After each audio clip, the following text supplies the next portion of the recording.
going to bring in co-host of The Five, Judge Jeanine Pirro. She's like a sister to me, and she also has plenty to say always. In fact, she never has it.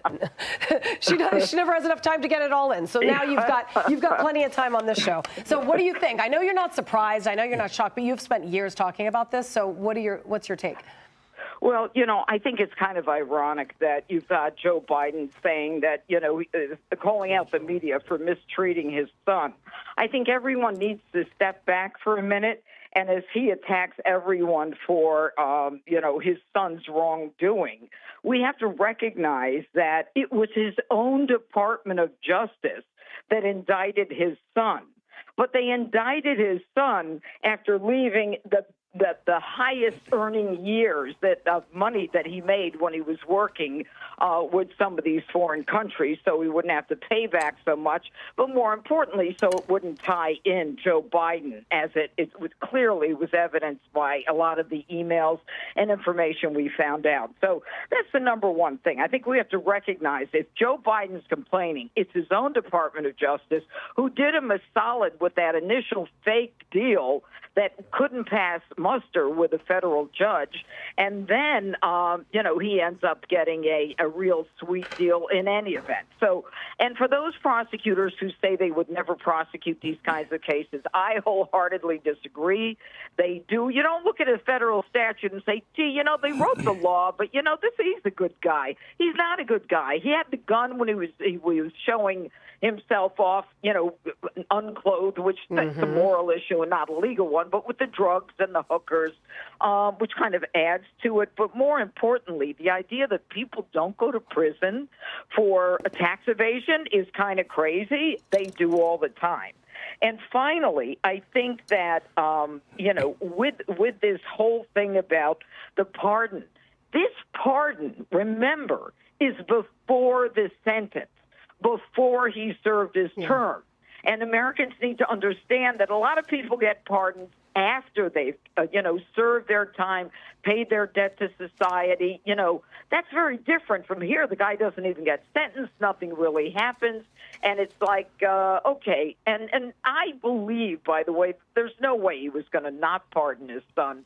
But I can't wait to hear from Karine Jean-Pierre tomorrow. And I know she's going to start out by saying, the president has always made it clear how much he loves his son. And the president has always been clear that his son had a problem, and as a family, they're coming together, Judge, so it's fascinating. Judge Lisa Booth here. I love that you're pointing out, too, Hunter Biden's an adult, right? Like, the media and the left try to treat him as if he's some sort of child. This is a grown man who knew what he was doing when he made these poor decisions. He's a grown man. He's an adult. We've been talking a little bit throughout the show of what impact, if it will have an impact, on the confirmation hearings for some of these nominees. What do you think? How do you think this plays out? Does it impact those confirmation hearings? Well, I think to a certain extent it will impact the hearings because now it's kind of fired up again. People are going to, we're after the election. What's amazing to me, Lisa, is everybody I know is very happy. Everywhere I go, people are happy. But things are relatively calm. The left is still licking their wounds. They can't believe they lost it. They think it's a messaging problem. It was a candidate problem. It was an undemocratic problem that they had on the other side. But I think that this kind of it heightens all of the tensions. And I think that it's going to make it a little more difficult than it might have been. But there's also that piece that, we've got these nominations that are being made by the president. And we're talking about Hunter Biden, Joe Biden lying again, as you said, on his way out, which I think is just classic and perfect. But the good news is we have the Senate, and these candidates that the president is announcing are phenomenal, for the Department of Justice. Pam Bondi, I think she is a phenomenal pick.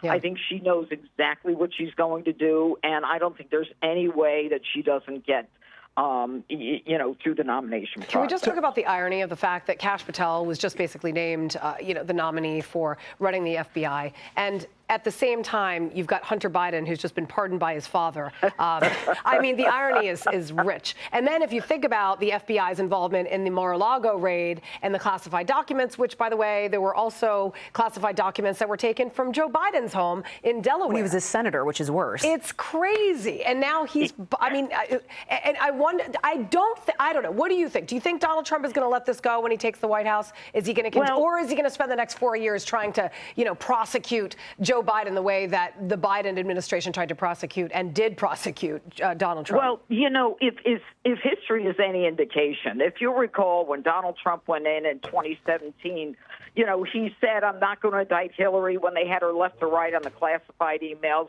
They had her on the Clinton Foundation that hadn't had a straight audit in years. Jim Comey was the last one to look at it. And I think that now the irony is very rich, Julie. The whole idea that, you're coming in loaded for bear for president of the United States, a former president, and then, the other president's son is skating. It's really amazing. Yeah. Judge Jeanine, I love you. Thank you so much for coming on a Sunday night. You're such a trooper. I guess you'll be talking about this on the 5 tomorrow. We'll all be watching. We will. Thank you. All right. Love you. See you later. Hi, everyone. I'm Brian Kilmeade. I want you to do me a favor. I want you to click to subscribe to the Fox News YouTube page. This is the only way that I know for sure that you're not going to miss any great commentary, any great news bites, any great interviews coming your way on Fox. You can get it all here on YouTube. So subscribe right now.